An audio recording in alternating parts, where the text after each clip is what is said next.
Welcome to T-SAT. This is Bhushan Govindula. ఈరోజు మనం modern తెలంగాణలో భాగంగా సామాజిక చైతన్యము అంటున్నాం. అంటే హైదరాబాద్ ప్రాంతాన్ని గమనిస్తే ఆనాడు నిజాం పరిపాలనలో ఉంది. సో ఈ నిజాములు ఏ విధంగా వచ్చారు అంటే మనకి మొఘల్ సుల్తానుల నుండి అనుమతి పొందడం ద్వారా నిజాం హోదాతో రాజ్యాన్ని ఏర్పాటు చేయడం జరిగింది. మరి ఇలాంటి నిజాం సుల్తాన్లు మొత్తం 10 మంది అవుతున్నారు. ఇందులో నిజాం హోదా కలిగిన వ్యక్తులు కేవలం 7గురే అవుతున్నారు. మరి ఇలాంటి ఈ హైదరాబాద్ సంస్థానాన్ని లేదా ఇలాంటి హైదరాబాద్ రాజ్యాన్ని గమనిస్తే మనకు ప్రస్తుతం 3 ప్రాంతాల కలయికగా ఉంది. అంటే 1952 నాటికి అది 3 ప్రాంతాల కలయికగా మనకు కనబడుతుంది. ఏంటి? అందులో మరఠ్వాడా ఉంటుంది, కన్నడ ఉంటుంది, తెలంగాణ ప్రాంతం ఉంటుంది. ఈ 3 ప్రాంతాల భౌగోళిక ప్రదేశాన్ని మనము హైదరాబాద్ రాజ్యంగా పిలవడం జరుగుతుంది. మరి ఇలాంటి ఈ హైదరాబాద్ రాజ్యంలో ప్రజానికంలో చైతన్యం కలిగించడంలో ఎలాంటి సంస్థలు, ఎలాంటి వ్యక్తులు, వారి చేత ఏర్పాటు చేయబడిన ఎలాంటి పత్రికలు కీలక పాత్ర పోషించాయి? ప్రతి సందర్భంలో ఎగ్జామినర్ దృష్టి అనేది దీని మీదనే ఉంటుంది. ఎందుకంటే మైనారిటీలైన ముస్లింలు పరిపాలన కొనసాగించే క్రమంలో వారి భాషని ఉర్దూ భాషలో ప్రజానికం మీద రుద్దే ప్రయత్నం చేయడం జరుగుతుంది. ఇక్కడ రెండో విషయాన్ని గమనిస్తే మెజారిటీ వ్యక్తులైన తెలుగువారు, మెజారిటీ వ్యక్తులైన హిందువులు తమ మాతృభాష పట్ల అవగాహన కోల్పోతున్నారు. మరి ఇలాంటి వ్యక్తులలో చైతన్యాన్ని ఏ విధంగా రేకెత్తించారు? అది సామాజిక పరంగా గమనించినా, ఆర్థిక పరంగా గమనించినా, రాజకీయ పరంగా గమనించినా ఏ విధంగా ఏర్పడింది? ఆ విషయాన్ని మనం గమనిస్తే 19వ శతాబ్దం ద్వితీయార్థము అంటున్నాం. భారతీయులలో నూతన చైతన్యం అనేది ఏర్పాటు చేయబడుతుంది. అటు భారతీయ సమాజంలో గమనించినా, ఇటు హైదరాబాద్ సమాజంలో గమనిస్తున్నా ఇక్కడ ఒక విషయాన్ని గమనించాలి. 19వ శతాబ్దం నాటికి సాంఘిక మత సంస్కరణ ఉద్యమ రూపంలో మనకి జాతీయ చైతన్యం అనేది, నూతన చైతన్యం అనేది ఏర్పాటు చేయబడుతుంది. మరి తెలంగాణ కేంద్రంగా సామాజిక సాంస్కృతిక చైతన్యానికి సాహిత్య గ్రంథాలయ ఉద్యమాలు అంటున్నాము, ఆర్య సమాజ్ అంటున్నాము, బ్రహ్మ సమాజ్ అంటున్నాం, దళిత ఉద్యమాలు అంటున్నాం. ఇతర సంస్థలు వాటి కార్యక్రమాల ద్వారా ప్రముఖ పాత్ర పోషించడం జరుగుతుంది. ఇక్కడ విషయాలు బాగా గమనించండి. ఒకటి, సాహిత్యము అంటున్నాం. అంటే తమదైన గ్రంథాల ద్వారా వాళ్ళు ప్రజానికాన్ని చైతన్యపరిచారు. ఆనాటి సమస్యలని ప్రజలకు అర్థమయ్యే రీతిలో తెలియజేయగలిగారు. ఒక దాశరథి కృష్ణమాచార్య, ఒక దాశరథి రంగాచార్య, ఒక వట్టికోట అల్వారు స్వామి, ఒక కాళోజీ నారాయణరావు, ఒక బూర్గుల రామకృష్ణారావు, ఇలాంటి అనేక మంది తమ సాహిత్యం ద్వారా, కొంతమంది గ్రంథాలయాలను ఏర్పాటు చేయడం ద్వారా విద్యలో ఉన్న సారాంశాన్ని ఆనాటి సమస్యల రూపంలో ప్రజానికానికి అందించే ప్రయత్నం చేశారు. అలాంటి ప్రయత్నంలో విజయం సాధించింది. అలాంటి ప్రయత్నాన్ని ప్రారంభించింది కొమర్రాజు లక్ష్మణరాజు అంటున్నాం. అదేవిధంగా ఆర్య సమాజ్ అంటున్నాం. 1892 నాటికి హైదరాబాద్ కేంద్రంగా ఆర్య సమాజ్ శాఖ ఏర్పాటు చేయబడుతుంది, సుల్తాన్ బజార్ కేంద్రంగా. అలాంటి ఆర్య సమాజ్ కూడా సామాజిక చైతన్యంతో పాటు రాజకీయ చైతన్యాన్ని నిర్వహించింది. ఉదాహరణకు గమనిస్తే ఒక పండిట్ నరేంద్రజీ గమనించవచ్చు, వందే మాతరం రామచంద్రారావు గమనించవచ్చు. ఇలాంటి వ్యక్తులు ఇందులో క్రియాశీలక పాత్ర పోషించారు. ఒక కేశవరావు కోరాట్కర్ గమనించవచ్చు, వామనరావు నాయక్ గమనించవచ్చు. అదేవిధంగా బ్రహ్మ సమాజ్ అంటున్నాం. సో ఈ బ్రహ్మ సమాజ్ కూడా తనదైన పాత్రను పోషిస్తుంది.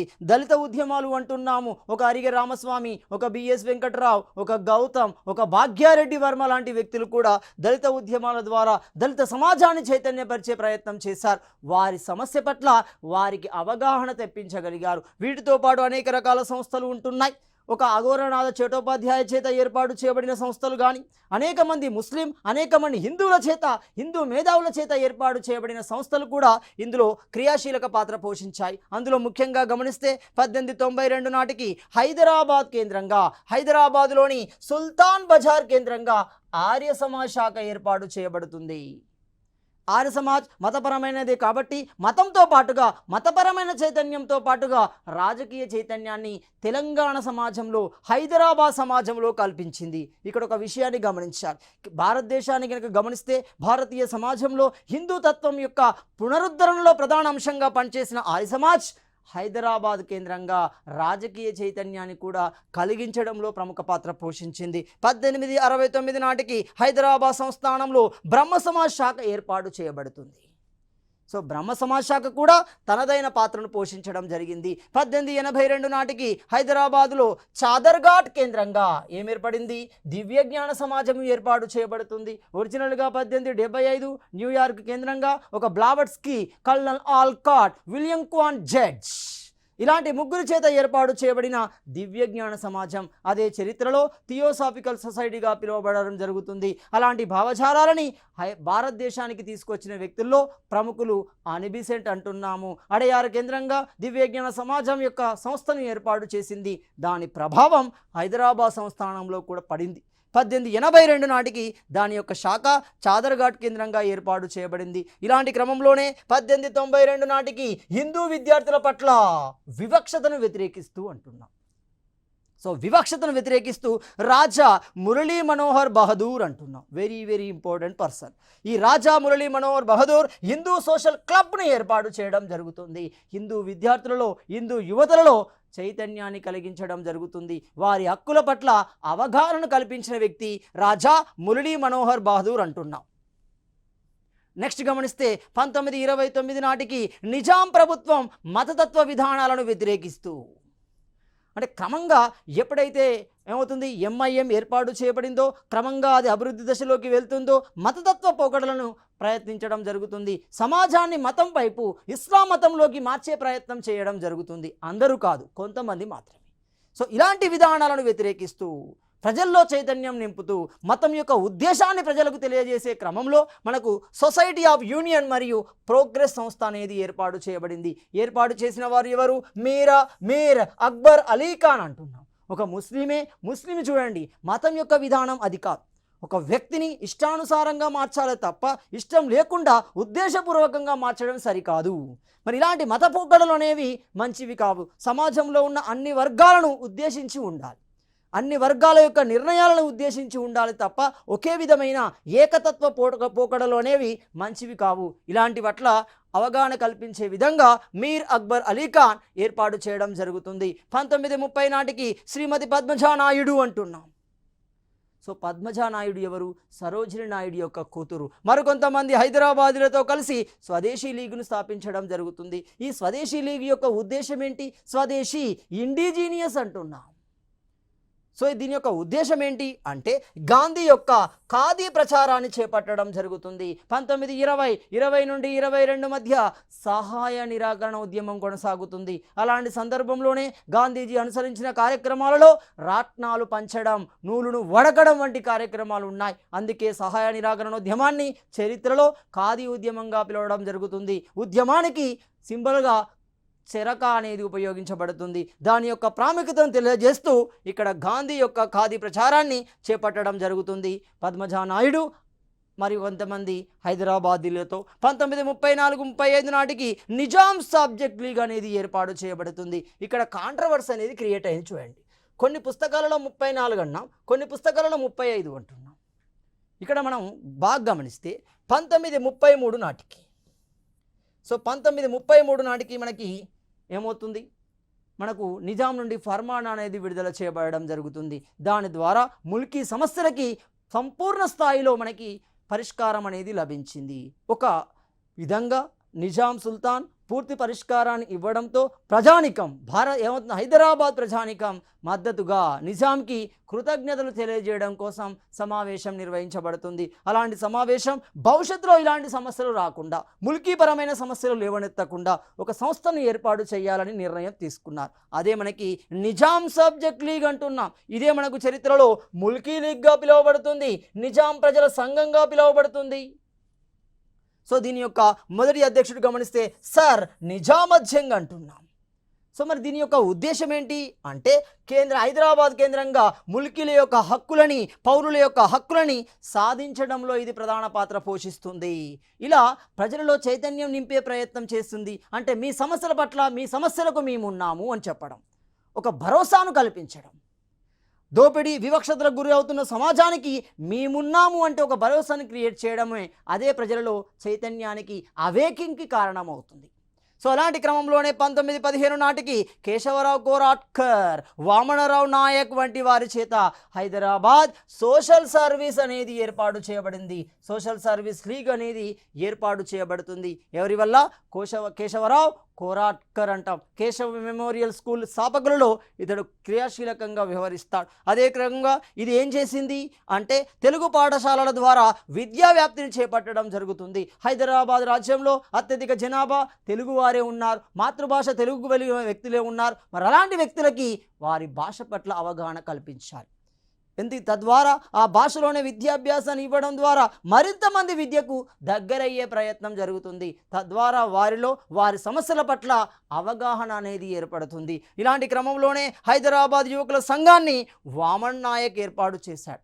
వామనరావు నాయక్ లేదా వామన్ నాయక్ ఏర్పాటు చేశాడు. ఎప్పుడు ఏర్పాటు చేశాడు? 1917లో ఏర్పాటు చేయడం జరుగుతుంది. ఇలాంటి క్రమంలోనే 1918 నాటికి కేశవరావు కోరాట్కర్, వామనరావు నాయక్ హైదరాబాద్ స్టేట్ రిఫార్మ్స్ అసోసియేషన్ను ఏర్పాటు చేయడం జరుగుతుంది. తద్వారా యువతని చైతన్యపరిచే ప్రయత్నం చేశారు.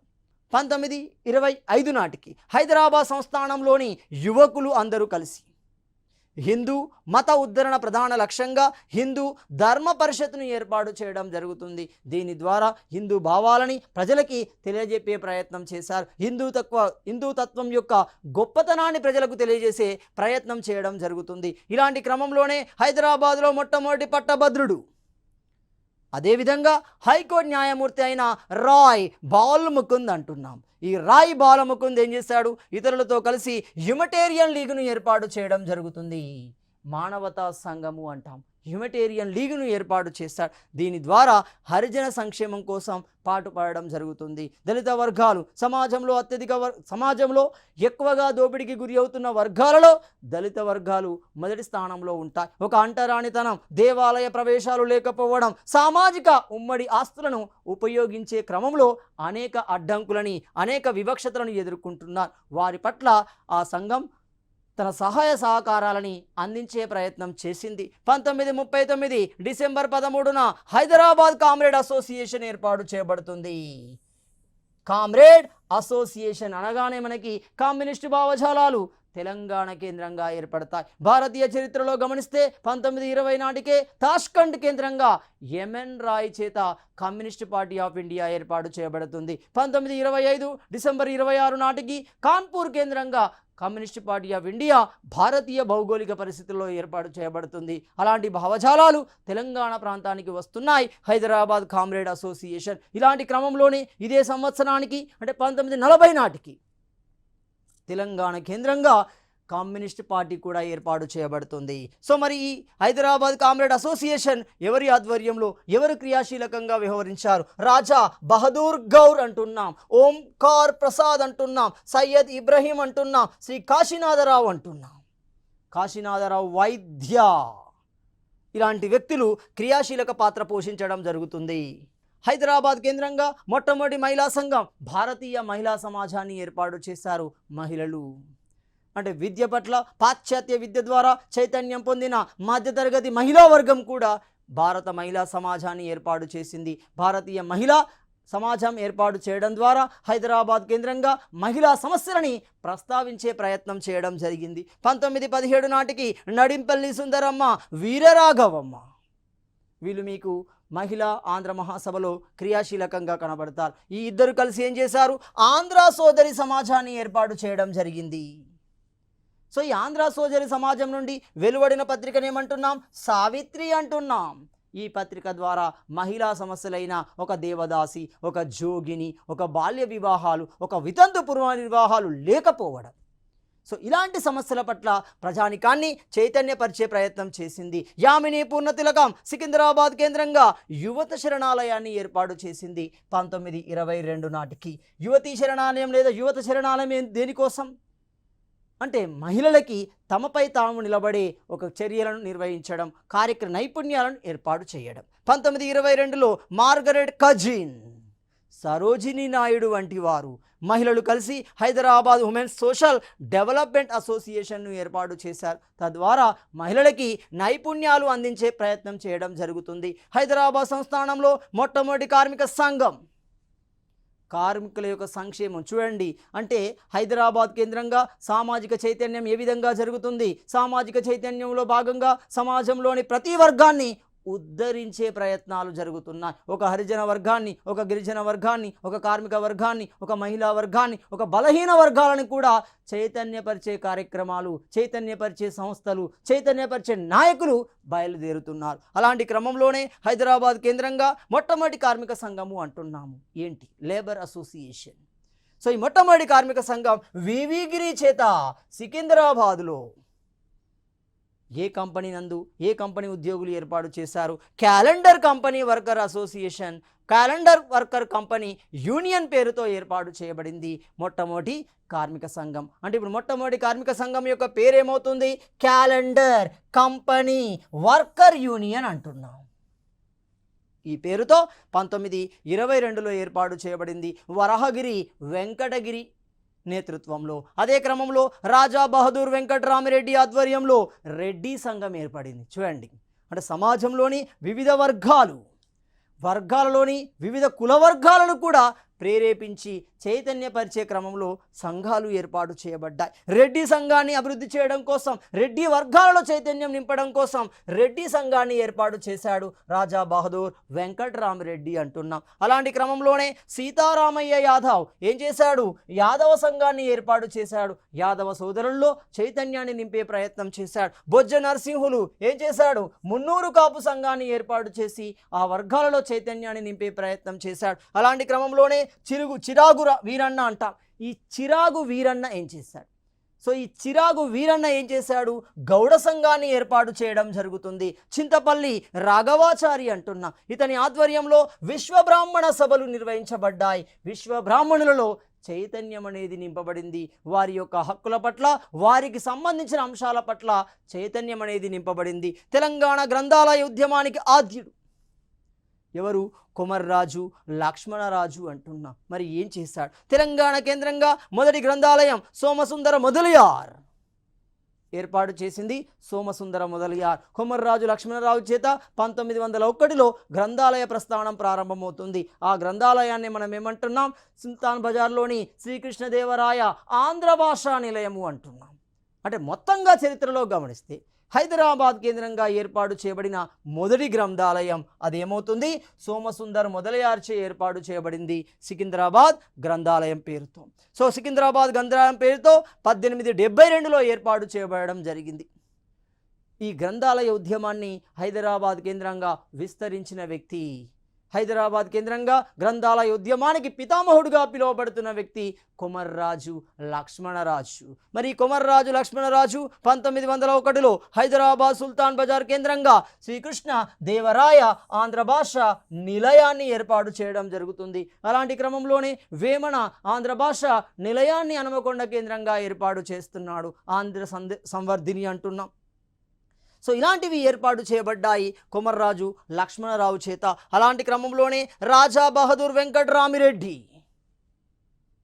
సో ఈ రాజా బహదూర్ వెంకటరామిరెడ్డి హైదరాబాద్లోని అబిడ్స్ కేంద్రంగా రెడ్డి హాస్టల్ గ్రంథాన్ని ఏర్పాటు చేశాడు 1918 నాటికి. అలాంటి క్రమంలోనే 1934లో సురవరం ప్రతాపరెడ్డి మనకి ఆంధ్ర మహాసభ మొదటి సమావేశానికి అధ్యక్షత వహిస్తున్నాడు. సురవరం ప్రతాపరెడ్డి ఒక కవిగా, ఒక రచయితగా గొప్ప ప్రస్థానాన్ని కలిగి ఉన్నాడు సురవరం ప్రతాపరెడ్డి. తెలంగాణకు సంబంధించిన దాదాపు 354 మంది ఎవరు?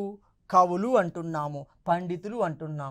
వీరి రచనలతో కూడిన సంకలనాన్ని ఏర్పాటు చేశాడు. ఆ సంకలనమే చరిత్రలో ఏమంటున్నామో గోల్కొండ కవుల సంచిక అంటున్నాం. ఈ ప్రశ్న చాలా చాలా ఇంపార్టెంట్. అంటే తెలంగాణ కేంద్రంగా అతనికి ఉన్న సమాచారం మేరకి 354 మంది కవులు రచయితలు ఉన్నారు. వారి నుండి అనేక వ్యాసాలు, అనేక పుస్తకాలు, అనేక సమాచారం జాలువారింది. దాన్ని సమీకరిస్తూ గోల్కొండ కవుల సంచికను రూపొందించడం జరుగుతుంది. సాంస్కృతిక చైతన్యంలో పత్రికలు కూడా తమ వంతు పాత్రను పోషించాయి. పత్రికలు చాలా పాత్రను పోషిస్తాయి, కీలక పాత్రను పోషిస్తాయి. సామాజిక అంశాల పట్ల, సమాజ చైతన్యంతో పాటు ప్రభుత్వ అంశాల పట్ల ఆనాడు రాజ్యం ఉంది, ప్రభుత్వం లేదు.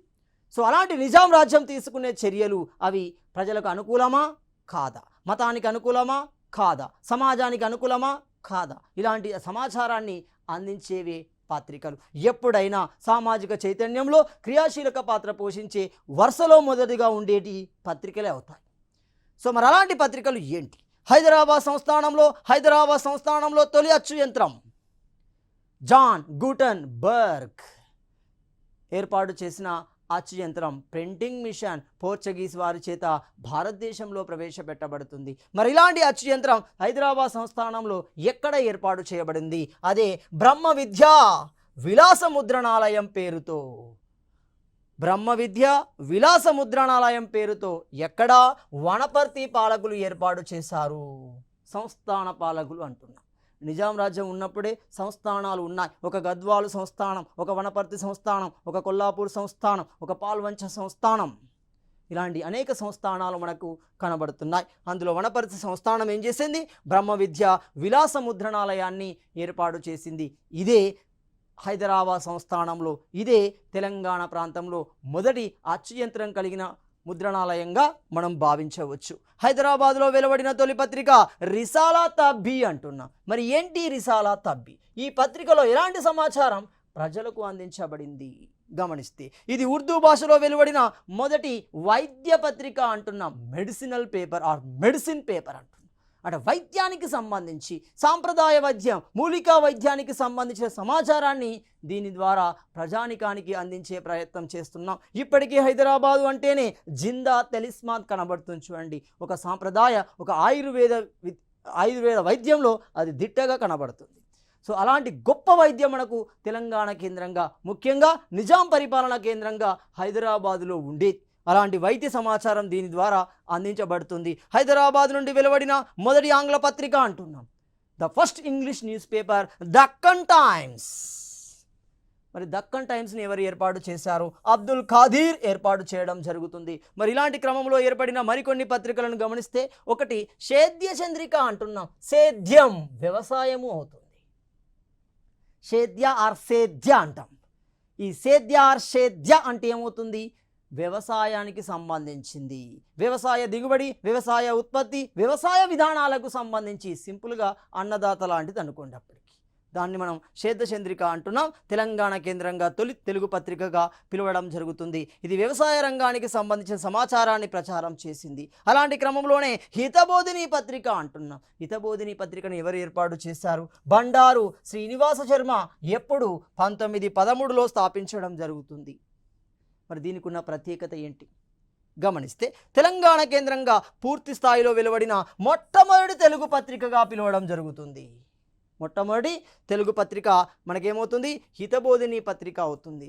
అదే క్రమంలో షెబ్నావీజు వెంకట రామనరసింహారావు అంటున్నాం. చాలా చాలా ఇంపార్టెంట్. చాలా సందర్భాల్లో ఇప్పటికీ అడిగిన ప్రశ్న మళ్ళీ అడుగుతూనే ఉంటాడు. బాగా గమనించండి. అది నీలగిరి అంటున్నాము. సో నీలగిరి పత్రికను ఇప్పుడు ఏర్పాటు చేశారు? 1922లో ఏర్పాటు చేశారు. మరి ఏంటి దీని ప్రత్యేకత? It is a first political news paper అంటున్నాం. మొట్టమొదటి రాజకీయ పత్రిక అంటున్నాం. రాజకీయ విశేషాలని, ప్రభుత్వ విశేషాలని ప్రభుత్వాలకు అందించే క్రమం పత్రిక. ఇది మొదటి రాజకీయ పత్రిక నీలగిరి. ఒద్దిరాజు సోదరులు అంటున్నాం. మరి ఎవరా ఒద్దిరాజు సోదరులు? ఒద్దిరాజు సోదరులు అనగానే సీతా రామచంద్రారావు, రాఘవ రంగారావు, ఈ ఇద్దరిని కలిసి మనం ఏమంటాం? ఒద్దిరాజు సోదరులు అంటాం, బ్రదర్స్ అంటాం. మరి ఏం చేశారు వీళ్ళు అంటే 1922లో తెలుగు పత్రికను ఏర్పాటు చేశారు. మరి ఎక్కడి నుండి ఈ పత్రిక విడుదల చేయబడింది? మహబూబ్ నగర్ జిల్లా ఇనుగుర్తు నుండి విడుదల చేయబడడం జరుగుతుంది ఈ తెలుగు పత్రిక. సో ఇలాంటి క్రమంలోనే గోల్కొండ పత్రిక అంటున్నాం. హైదరాబాద్ సంస్థానం అనగానే, తెలంగాణ ప్రాంతం అనగానే గుర్తుకు వచ్చే మొట్టమొదటి పత్రిక గోల్కొండ అవుతుంది. 1925 మే 10వ తేదీన గోల్కొండ పత్రికను సురవరం ప్రతాపరెడ్డి ప్రారంభించడం జరుగుతుంది. మరి దీని యొక్క పత్రిక ఏంటి? ఈ పత్రిక ఏ సందర్భాలలో, వారానికి ఎన్ని సందర్భాలలో విడుదల చేయబడేది? గమనిస్తే బుధ మరియు శనివారాలలో మాత్రమే విడుదల చేయబడడం జరుగుతుంది. ఎక్కడి నుండి విడుదల చేయబడుతుంది? నల్గొండ ప్రాంతం నుండి విడుదల చేయబడడం జరుగుతుంది. కాలక్రమంలో ఇది నిలిపివేయబడింది. ఎప్పుడు? 1966 నాటికి అది నిలిపివేయబడడం జరుగుతుంది గోల్కొండ పత్రిక. అలాంటి క్రమంలోనే దళిత వర్గాల అభ్యున్నతి కోసం భాగ్యారెడ్డి వర్మ అంటున్నాం. ఎవరి భాగ్యారెడ్డి వర్మ? ఇతన్నే మనం ఏమంటున్నాం? మాదిరి బాగయ్య అంటున్నాం. మాదిరి బాగయ్య అంటున్నాం. అతడే చరిత్రలో భాగ్యారెడ్డి వర్మ అంటున్నాం. 1931 నాటికి భాగ్యనగర్ పత్రికను స్థాపించడం జరుగుతుంది. ఇది ఒక పక్ష పత్రిక అంటాం. పక్షం, వారం, నెల అంటాం. పక్ష పత్రిక అవుతుంది. దేవులపల్లి రామానుజరావు సాహిత్య మాసపత్రికను ఏర్పాటు చేయడం జరిగింది. అదేవిధంగా ఆ సాహిత్య మాసపత్రికను ఏమంటున్నాం మనం? శోభ అంటున్నాం. సాహిత్య సంకలనాలను ప్రచురించే పత్రిక ఆ సాహిత్య మాసపత్రికే దేవులపల్లి ఎవరు? రామానుజరావు అంటున్నాం. ఎప్పుడు ఏర్పాటు చేశాడు? 1947 నాటికి ఏర్పాటు చేయడం జరుగుతుంది. పాయం పత్రిక అంటున్నాం. పాయం పత్రికను ఎవరు? ఖాజీ అబ్దుల్ గఫార్ ఏర్పాటు చేశాడు. సో ఇదేం చేసింది? నిజాం ప్రజల స్వాతంత్ర పోరాటానికి మద్దతునివ్వడం జరుగుతుంది. ప్రజల యొక్క ఉద్యమాలకి, ఆందోళనకి తన వంతు మద్దతును ఇచ్చింది. ప్రజలలో చైతన్యాన్ని మరింత పెంచే ప్రయత్నం చేసింది ఈ పాయం పత్రిక. 1927లో మందముల నరసింహారావు అంటున్నాం. మందముల నరసింహారావు ఏర్పాటు చేసింది రయ్యత్. ఏంటి రయ్యత్? రయ్యత్ యొక్క అర్థం ఏంటి? ఇది చాలా సందర్భాల్లో అడిగారు. రయ్యత్ అంటే ఏమవుతుంది? రైతు అని అర్థం, ఫార్మర్ అని అర్థం. సో దాన్ని ఎవరు ఏర్పాటు చేశారు? మందముల నరసింహారావు ఏర్పాటు చేయడం జరుగుతుంది. ఖమ్మం ప్రాంతానికి చెందిన షోయబుల్లా ఖాన్ ఇమ్రోజ్ అనే పత్రికను ఏర్పాటు చేశారు. మరి ఏంటి ఇమ్రోజ్ పత్రిక? దీని యొక్క అర్థం ఏమిటి? సో ఇమ్రోజ్ అనగా ఏమవుతుంది? నిప్పు కణిక అంటున్నాం, స్పైర్ పాట్ అంటున్నాం, ఫైర్ స్పాట్ అంటున్నాం, పాట్ చిన్న కణిక. ఈ స్పైర్ పాట్ అనేది ఏమవుతుంది? నిప్పు కణిక అంటున్నాం. ఇది ఒక ఉర్దూ వారపత్రిక అవుతుంది, weekly news paper in Urdu అవుతుంది. సో మిజాన్ పత్రిక అంటున్నాం. అసలు మిజాన్ అంటే అర్థం ఏంటిది? తరాజు అని అర్థం, వెయింగ్ మిషన్ అంటున్నాం, తరాజు అని అర్థం. దినపత్రిక ఇది ఎప్పుడు ఏర్పడింది? 1944లో గులాం మహమ్మద్ ఏర్పాటు చేయడం జరుగుతుంది. ఇది కూడా ఇంగ్లీష్ ఏమవుతుంది? ఇంగ్లీష్, తెలుగు, ఉర్దూలో వెలువడడం జరుగుతుంది. ఇది 3 భాషల్లో ఏర్పడిన పత్రిక మిజాన్ పత్రిక అంటున్నాం. మిజాన్ యొక్క అర్థం అంటే వేయింగ్ మిషన్ అర్థం. వీటితో పాటు సూర్యదేవర రాజ్యలక్ష్మి తెలుగుదేశం పత్రికను ఏర్పాటు చేయడం జరిగింది. తెలుగుదేశం పత్రికని సూర్యదేవర రాజ్యలక్ష్మి ఏర్పాటు చేస్తుంది. సురవరం ప్రతాపరెడ్డి ప్రజావాణి పత్రికను ఏర్పాటు చేశారు. మరో పత్రిక ప్రజావాణి పత్రికను ఏర్పాటు చేయడం జరుగుతుంది. అదేవిధంగా భాస్కర్ నేడు అనే పత్రికను ఏర్పాటు చేశాడు. అలాంటి క్రమంలోనే సుదర్శనాదేవి సుదర్శన్ పత్రికను ఏర్పాటు చేసింది.